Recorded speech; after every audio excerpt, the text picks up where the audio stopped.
Сайн байцгаана уу? Mitoki маань шинэ дугаар та бүхэндээ хүргэж байна. За 7 хоног болгон та бүхэндээ бэлтгэн хүргэж байгаа дугааруудыг маань цаг алдалгүй үзэж байгаа, дугаар алгасалгүй үзэж байгаа та бүхэндээ маш их баярлалаа. За тэгээд энэ мэдээллүүд маань та бүхний амьдралд эрүүл мэндэд бас тодорхой хэмжээгээр хэрэг болж байгаа байхаа гэж найдаж байна. За энэ удаагийн дугаараараа болохоор витамин D-ийн тухай ярьж өгөн. За тэр тусмаа эмэгтэй хүний бие махбод нөхөрчгöd яаж нөлөөлдөг юм бэ гэдэг талаар жоохон дэлгэрэнгүй тайлбарлаж өгье.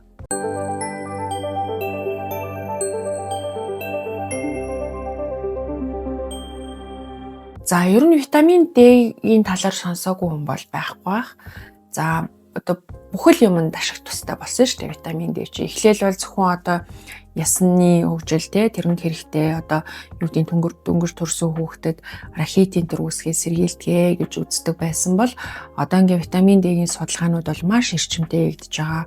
Бүх салбар, бүх эргэтэн тогтолцоон дээр хийгдэж байгаа. Тэгээд ерөнхийдөө бол нэлээд маш чухал үүрэг гүйцэтгэдэг. За одоо хэвийн бие махбод хэвийн үйл ажиллагаа явуулах нөхцөлийг бүрдүүлэхээс гадна тодорхой эмгэгүүдээс хүртэл ингээд урьдчилан сэргийлдэг ийм ерөөсөө л витамин D-гүй юм л ер нь байхгүй болчиход байгаа байхгүй. Тэгэхээр энэ бол маш их юм чухал витамин бол байгаа. За D витаминыг бид нэр 3 арга замаар ер нь бол авах боломжтой. За нэгдүгээрт бол хоол хүнсээр аавна. Витамин D агуулсан баялаг хоол хүнсний тусламжтайгаар D витамины хэрэглээг нөхдөг. За дээрэс нь биднэрт хамгийн сайн мэдхийн арьсан дээр тусж байгаа одоо нарны цацрагийн нөлөөгөөр D витамин хүний биед өөрөө үүсч бий болж идэг байна. За 3 дугаар арга нь болохоор витамин D-ийн supplement буюу одоо бэлтгэлүүдийг нэмэлтээр хэрэглэх байдлаар ийм байдлаар бол витамин D-г бид нэр бие махбодтой хүлээж авч ашигладаг байгаа. За ер нь яг уу витамин D-г ер нь хүнсээр авал зүгээр гэж бол ер нь бол зөвлөдөг. За гэхдээ яг монголчуудын хэрэглэдэг хүнсэнд бол D витамин тийм баялаг байх боломж бол ер нь бага байдаг. За бидний бас хэрэглэж болохоор зүйл гэх юм бол одоо нөгөө үхрийн илэг за эсвэл өндөгний шарч гэдэг юм уу тэрэнд бол тодорхой хэмжээгээр бол агуулгаддаг. За хамгийн одоо агуулдаг хүнс бол загас байдаг. Загасны тоос тэгээд одоо юу гэдэг тунаа юм уу салмон ч юм уу тийм загаснууд байдаг.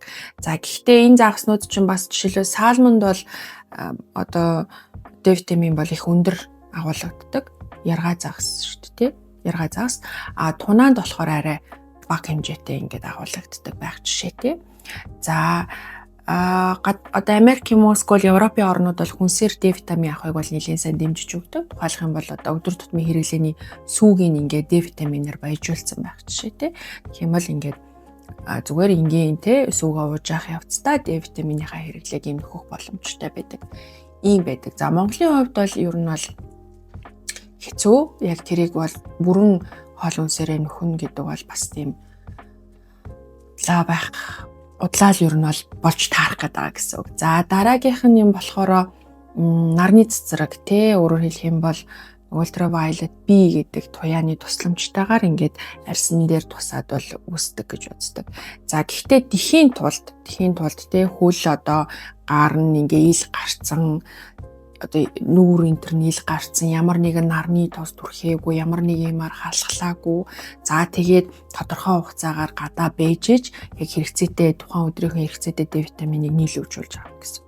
Тэр одоо бол ер нь яг наранд байх чинь бас нэг талаараа ийм ашигтай боловч эргээд бусад өөр цэцрэгүүд нь болохоор арсыг гимтэх дайд арсны хор давдар хөгшрүүлэх ч гэдэг юм уу тийм процесс нөлөөлдөг гэдэг нь батлагдсан учраас ер нь их хөвчлэн дандаа хүмүүс бол нарны тос түрхдэг болсон нүүрэндээ ил гарсан хэсгүүдтэй бол 100 дандаа хамгаалтын нарны тос түрхдэг болсон. Тэгэхээр яг одоо бие махбод нийлэгжүүлж бол яг хэрэгцээтэй D витаминыг нийлэгжүүлж чадхаа болсон гэсэн үг байна. За тэгэхээр бид нарт бол цорын ганц ер нь бол арга үлдэж байна. Тэр нь бол нөгөө витамин D supplement байдлаар ингээд яаж хэрэглэх вэ гэдэг асуудал үлдэж байгаамаа. За тэгээд D витамины ер нь бол яг анх бол зөвхөн одоо ясны хөгжилд сайн одоо хүүхдийг рахит гэдэг юм тусгай сэргийлдэгэ гэж ингэж хэрэгэлдэг байсан бол сүүлийн витамин D-ийн судалгаанууд бол асар өргөцсөн. За бүх одоо юу гэдэг нь бараг эрхтэн систем дээр D-ийн нөлөөлөл ямар байна? өвчний механизмд яаж оролцож байна гэдгийг ер нь бол судлаад ингээд үзсэн. Тэгээ ер нь бол D витамин гэв юм байхгүй болчиход байгаа. За хамгийн бас нэг чухал зүйл нь болохоор дархлаанд оролцдог гэдэг. Өөрөөр хэлэх юм бол тухайн D витамин маань бие махбодын зарим эмгэгүүд, зарим халдваруудаас сэргийлэхэд оролцдог. За аутоиммуны өвчин гэж ярьдаг штэ тий. Хүний бие махбодын дархлаа тогтолцоо өөрийнхөө эдийн эсрэг ингээд одоо тэмцээд идэг энэ өвчнийн үүсгээс бол бас сэргийлд юм байна. Эсвэл D витамины дутагдaltaй байх нь энэ эмгэгүүдийг тусгай эрсдлийг нэмэгдүүлд юм байна ч гэдэг юм. Тийм судалгаанууд яригддаг. За мөн зураг судасны өвчин, за тэгээд чихрийн шижин, таргалалт энтертэй бас холбоотой байж болох юм а гэсэн юм судалгаанууд байдаг. Зарим төрлийн хорт хавдруудтай хүртэл юм хамааралтай юм байна гэсэн судалгаанууд байдаг. За түүнчлэн бүр сэтгцийн эрүүл мэндтэй хүртэл холбож тайлбарлаж байгаа. За нөгөө сэтгэл гутрал тэ дутагдaltaй байхын сэтгэл гутрал эсвэл сэтгэл дүгшилтэнд одоо өртөх эрсдлийг нэмэгдүүлж байна. Зээрээс нөгөө танин мэдхэн үйл ажиллагаа, за магадгүй хүүхдүүдийн нөгөө суралцах тэр үйл ажиллагаанд хүртэл нөлөөлж болох юм аа гэсэн ийм судалгаанууд байдаг. Тэгэхээр ер нь бол D витамин бол маш чухал ийм витамин болчиход байгаа. За манай нөхөр орчмын салбарт манай эмэгтэйчүүдийн эрүүл мэнд гэсэндээ бас их нөлөөлдөг ийм витамин болоод байгаа. За өмнө нь дааврын тухай ярьж байхдаа ч гэсэн хэлжсэн тий одоо ямарваа нэг бодис тий тухайн эсэд үйлчлэхийн тулд заавал ийм рецептор гэдэг юмтай холбогдоод тэгээд эдсийн эрхтнүүдийн одоо үйл ажиллагааг зохицуулдаг гэж хэлжсэн. За D витамины хувьд ч гэсэндээ ийм өөрийн рецепторуудтай холбогддог. За ер нь бол яг уу ингээд хэрэгэлсэн одоо тий ууж хэрэгэлсэн витамин D жишээлбэл хоолоор орсон витамин D бол нарийн гизээр ингээд шимэгддэг баг. Шимэгдээд илгэнд очиж нэг хууралд ороод, бөөрөнд очиж нэг хууралд ороод, тэгээд эцсийн нөгөө бүтээгдэхүүнүүд маань ингээд цусаар дамжаад хэрэгцээтэй эрхтнүүдтэй очиод ингээд үйлчлэгээ үзүүлдэг. За эмэгтэйчүүдийн хувьд болохоор витамин D-ийн зохицуулгын тэр рецепторууд бол хаана нэж болдог вэ гэхэлэр нөгөө өнчин тархинд байгаа, нөгөө өндөвчөнд байгаа, нөгөө савны одоо эндометр буюу савны хананд ч байгаа. Дээрээс нь нөгөө хүүхэд ээж хоёрыг одоо холбож яадаг ихс гэдэг зүйл байдаг шүү дээ. Тэнд хүртэл ингээд байж идэг байна. Тэгэхээр тэр эрхтнүүдийн тэр үйл ажиллагаанд бүгдэнд нь оролцох боломжтой гэсэн үг байхгүй.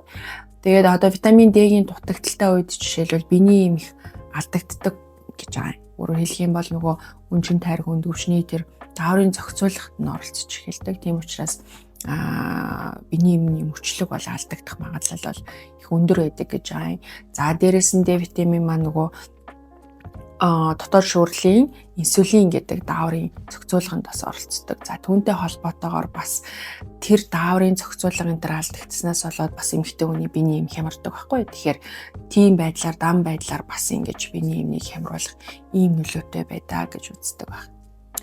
За түүнчлэн D витамины одоо дутагдал нь болохоор амжилттай жирэмслэх тий. За тэгээд тухайн үр хүүрэл маа хүндийд бэхлэгдэх. За хөгжих тэр бүх процесстээс оролцдог гэж үздэг байна. Тэгэхээр одоо үршилжүүлэн суулгах эмчилгээний үед ч гэсэндээ D витамины нөлөөнийг одоо судалсан судалгаанууд зөндөө байдаг байхгүй. Тэгэхээр одоо нөгөө өндөөсийг агуулдаг фолликул гэж бүтц байгаа шүү дээ шингэнтэй. Тэгэхээр тэр шингэнд байгаа D витамины хэмжээг одоо үршилжүүлэн суулгах эмчилгээний үр дүнтэй ингээ харьцуулсан судалгаанууд ч юм уу тийм юмнууд бол зөндөө байдаг.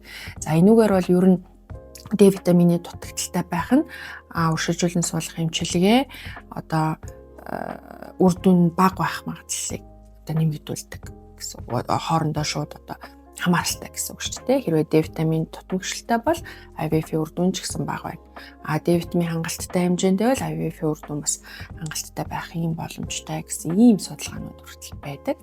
За тэгээд IVF ч биш те зөвхөн IVF-ээр жирэмслэх биш, үршилжүүлэн суулгах эмчилгээгээр жирэмслэх биш, яг байгалийн жирэмслэлтэд ч гэсэндээ нөлөөлж болно гэж үздэг. Тэгэхээр ер нь бол жирэмслэхээр төлөвлөж байгаа эмэгтэйчүүдэд бол бид нэр ер нь бол витамин D-г бол зөвлөдөг. Хэрвээ витамин D-гээ дутагдaltaй бол тэрийг эмчлүүлээрэй гэж ингэж зөвлөдөг. Тэгээ өдөр болгон тогтмол тунгаар Д витамин угаарай гэж ингэж зөвлөдөг баг. За ганцхан энэ хөөрч хүч биш те. За эндометриоз гэдэг те өмнө нь бид нэр зөндөл ярьсан эндометриоз үүсэх хэрэгслийг хүртэл нэмэгдүүлдэг. За сүүлийн үеийн судалгаа бас нөгөө миом байгаа. Миомын өсөлт хөгжилтөнд Д витамин бас оролцож байна. Тэрийг одоо өсөж хөгжихөөс нь хамгаалах нөлөө үзүүлж байна гэж судалсан байх жишээтэй. За нөгөө PCOS буюу олон өндөвч олон уйлах аж ахуйн шинжид нөлөөлнө. За нөгөө хүний папиллома вирус гэдэг байгаа штэ тий. Өөрөөр хэлэх юм бол нөгөө умаа хүзүүний хавдар үүсгдэг том эрсдэл хүчин зүйл байгаа штэ. Тэрний халдварт өртгөөс хүртэл сэргийлдэг гэдэг. Өөрөөр хэлэх юм бол Д витамины түвшин хангалттай эмэгтэйчүүд тэр халдварыг авахгүй байх магадлал бас байна гэсэн. За дээрэс нь цуснд Д витамин хангалттай байх нь өндгөвчний хавдраад үүдэх эрсдлийг бууруулж байна. За сүүлийн бас нэг судалгаа бүр хөхний хорт хавдраар үүдэх эрсдлийг 45% бууруулж байна гэсэн. Тэгэхээр ердөө л Д витаминыхаа одоо хэмжээг тогтмол одоо цуснд хэвийн байлгачих юм бол одоо тэр хавдруу тусах эрсдлээс хүртэл өөрийгөө одоо 45% гэдэг чинь өндөр хувь шүү дээ ер нь л тий. Тэгэхээр тийм байдлаар бол бууруулах боломжтой ийм зүйл байгаа. За тэгвэл жирэмсэн болоход нөлөөсөхөөс гадна жирэмсний дараах бас нөгөө тээлтийн явцад бас нөлөөлдөг гэдэг байгаа юм. За одоо юу гэдгийг өргүүдэл дээвэр хүүрэл бэхлэгдэх магадлалыг бууруулахаас гадна одоо аянда зулбах эрсдлийг нэмэгдүүлдэг гэж байгаа юм. За өтрээний нөгөө бактерийн гаралтай өрөвслийн эрсдлийг нэмэгдүүлж болно. За преэклампсия гэдэг байгаа энэ нь болохоор жирэмсний хожим үед одоо ээжийн даралт одоо өндөр болох гэх юм уу одоо тэгээд таталт энтер өгдөг ийм эрсдэлтэй аюултай зүйл байдаг. Тэрний эрсдлийг хүртэл нэмэгдүүлж болно гэж байгаа юм. За тэгээд тэр одоо энэ гарч байгаа үр дүнгуудтай холбоотойгоор одоо нөгөө Q0 хагалгаа гэдэг байгаа шүү дээ. Тэр хагалгаагаар мислаар төрөх магадлалыг нэмэгдүүлдэг. За тэгээд дархлааны үйл ажиллагаанд нөлөөлнө.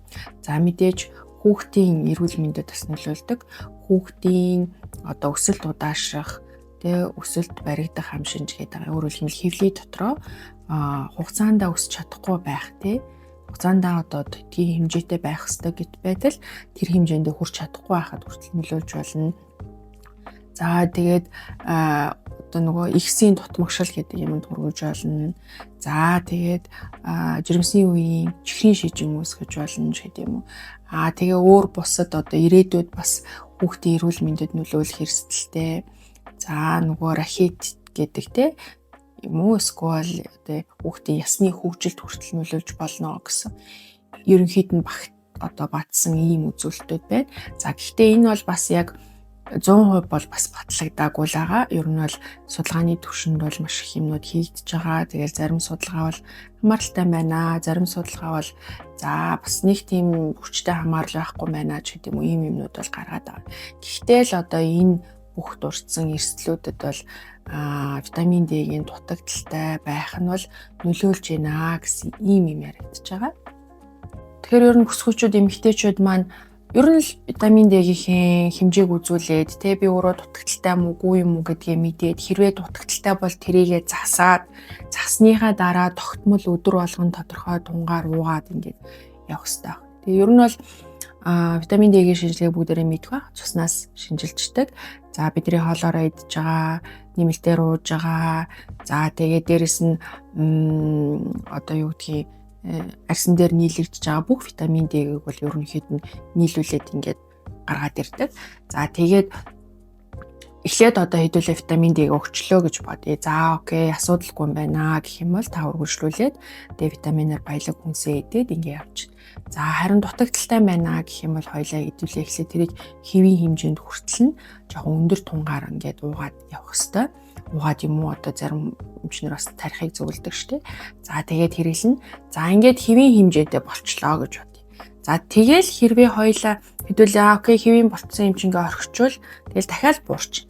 Тэгэхээр тэр хэвийн хэмжээг барьж авахын тулд өдөр болгон тогтмол одоо тодорхой витамин D-ийн хэмжээтэй бэлтгэлүүдийг ингээд тогтмол хэрэглэж явах хэрэгтэй. За тэгээд магадгүй хэрэглэж явж байгаа тодорхой хугацааны дараа дахиад витамин D-гээ шинжилүүлж болно те.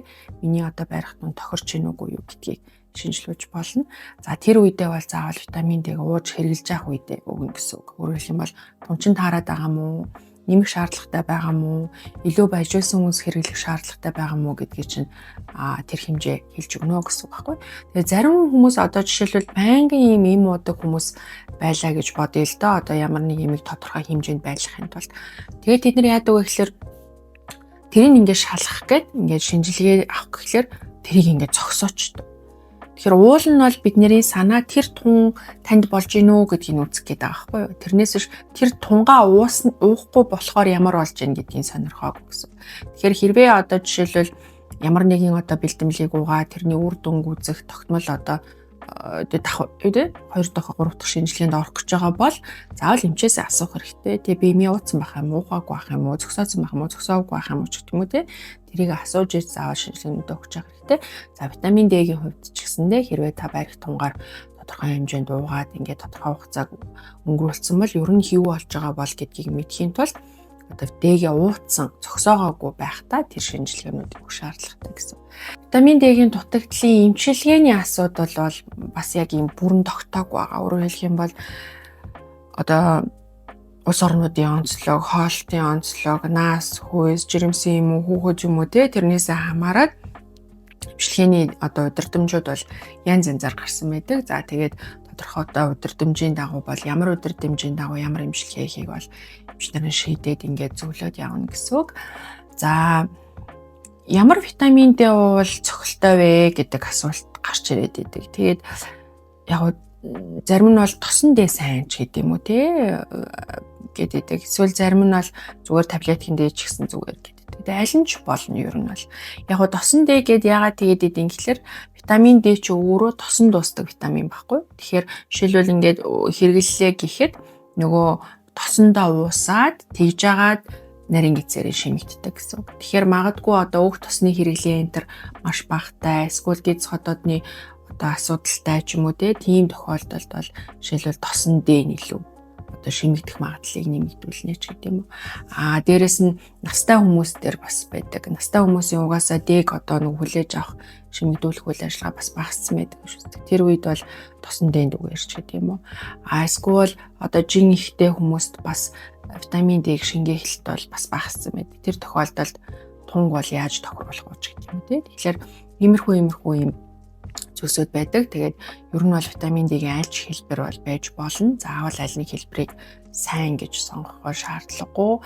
За мэдээж арай нэг одоо юу гэдгийг итгэж болох үец одоо эми үйлдвэрийн тийм витаминыг сонгож хэрэглээрэй гэж ингэж зөвлөнө. Тэгээд хэрвээ та жирэмслэр бас төлөвлөж байгаа бол эмч нартайгаа ярилцаад үзээрэй. Тэгээд энэ дутагдлын төр байх вэ? За тэгвэл эсвэл тодорхой тунгаар уугуу гэж зөвлөсөн бол тэрийгээ бас заавал уугаад ингээд анхааралтай байгаарай гэж хүснэ.